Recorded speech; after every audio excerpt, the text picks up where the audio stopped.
రాజమండ్రితో పాటు గోదావరి జిల్లాలో గోదావరి తీరం అంతా కూడా విచ్చలవిడిగా ఇసుక దోపిడీ జరుగుతుంది. గడిచిన 9 నెలలుగా యథేచ్ఛగా ఈ ఇసుకను తరలించకపోతున్న అధికారులు కూడా పెద్దగా పట్టించుకునే పరిస్థితి కనపడలేదు. రాజమండ్రి పరిస్థితికి వస్తే కోట్లింగాల ఘాటుకి అసలు అనుమతులే లేవు. అయినా సరే 70-80 అడుగుల మేర గోదావరిలో డ్రెడ్జ్ చేసి మరీ ఇసుకను పట్టుకుపోతున్నారని మాజీ ఎంపీ మార్గాన్ భరత్ ఆరోపిస్తున్నారు. అసలు ఇది ఎలా సాధ్యం అవుతుంది, దీనికి సంబంధించి అధికారులు ఏం చేస్తున్నారు, దీని వెనకాల ఎవరున్నారు విషయాన్ని ఆయన స్పష్టం చెప్తానని చెప్తున్నారు. సార్ చెప్పండి. 9 నెలలుగా యథేచ్ఛగా సాగిపోతుంది. ఇప్పటిదాకా కంట్రోల్ చేసే పరిస్థితి కూడా లేదు. అనుమతులు లేకపోయినా 100 కొద్ది లారీలు వెళ్ళిపోతున్నాయి. ఎలా సాధ్యం? అలా ఒకటి అర్థం కాని అంశం ఏంటంటే, అనుమతులు లేకోకుండా ఏ రకంగా డ్రెడ్ చేస్తారు, ఏ రకంగా ఇసుకని తరలిస్తారండి? ఇప్పుడు ఒక పక్కన బోట్ మ్యాన్స్ దానికే అనుమతులు లేవు, పొల్యూషన్ కంట్రోల్ బోర్డు దగ్గర నుంచి అనుమతులు లేవు.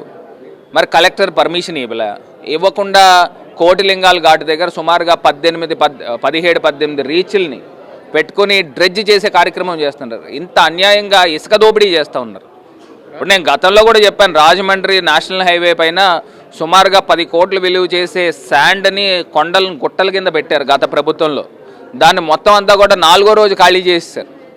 ఇసుకాసురులు అని చెప్పేసి నేను వాళ్ళని ఈవీఎం ఎమ్మెల్యేని అభివర్ణించాను కూడా.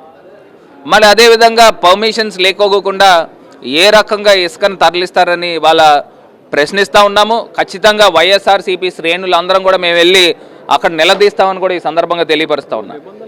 అసలు రాత్రిపూట ఎట్టి పరిస్థితుల్లో డ్రెడ్జింగ్ కానీ ఇసుక తరలింపు కానీ జరగకూడదు, కానీ మొత్తం జరిగే వ్యాపారం అంతా రాత్రే జరుగుతుంది. ఈ విషయంలో అధికారులు మనం ఏ రకంగా చూడవచ్చు? ఇప్పుడు నేను ఒకటి చెప్తున్నానండి, ఇప్పుడు అధికారులకు మొత్తం సర్వం తెలుసండి. ఇప్పుడు కలెక్టర్ గారు ఒక పక్క నుంచి స్ట్రిక్ట్గా ఉన్నప్పటికీ కూడా కింద స్థాయి కొంతమంది అధికారులు అందరూ కూడా లాలూజీ పడి, ఇక్కడ ఎమ్మెల్యే ఒత్తిడితో లాలూజీ పడి ఈ రకమైన కార్యక్రమాలు చేస్తున్నారు. ఇప్పుడు రోడ్డు మీదకి వచ్చి ఒక 4-5 లారీలు సీజ్ చేయడం ఏంటండి? అక్కడ డైరెక్ట్గా యంత్రాంగాన్ని పంపించి నైట్ టైం జరుగుతుంటే ఇమీడియట్గా సీజ్ చేయండి, బోట్స్ అన్నీ కూడా సీజ్ చేయండి. అక్కడ ఎవరైతే ఆ వ్యక్తులు చేస్తూ ఉన్నారో వాళ్ళందరినీ కూడా అరెస్టులు చేయండి. ఎందుకు చేయట్లేదని అడుగుతున్నా. పర్మిషన్స్ లేకోకుండా ఇంత దారుణమైన కార్యక్రమాలు చేస్తూ ఉన్నారని అంటే ఒక్కసారి ప్రజలు కూడా ఆలోచన చేయాలి. ఖచ్చితంగా ప్రజల నుంచుని వైఎస్ఆర్ కాంగ్రెస్ పార్టీ కూడా మేమంతా కూడా కార్యాచరణ చేస్తాము. కార్యాచరణ చేసి ఇవన్నీ కూడా ఆపే కార్యక్రమం చేస్తాం. కొన్ని రోజుల క్రితం మీరు కూడా చూసారు. అసలు యాక్చువల్ గతంలో ఈ లంకను డెవలప్ చేద్దాం అనుకున్నారు.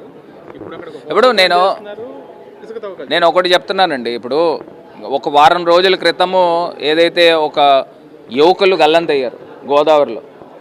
ఇప్పుడు బోట్లు వెళ్తేనే ప్రమాదము ఉన్న పరిస్థితులు గోదావరిలో ఏర్పడుతూ ఉంది. ఎందుకంటే అగాధాలు ఏర్పడుతున్నాయి. సుమారుగా డ్రెడ్జ్ చేయడం వలన 70-80 అడుగుల లోతు అక్కడక్కడ తీసేయడం వలన ఏమవుతుందని అంటే బోటు ఆ ప్రాంతం మీద వెళ్తే సుడుల కింద ఏర్పడి బోట్లు తిరగబడే పరిస్థితులు కనబడుతున్నాయి. మొన్న కూడా జరిగిన కార్యక్రమం దాని కిందే పరిగణించాలి. ఎందుచేతనంటే ఆ బోటు తిరగబడిపోయి సుమారుగా 12 మంది అందులో గోదావరిలో గల్లంత అయితే 2 చనిపోవడం జరిగింది.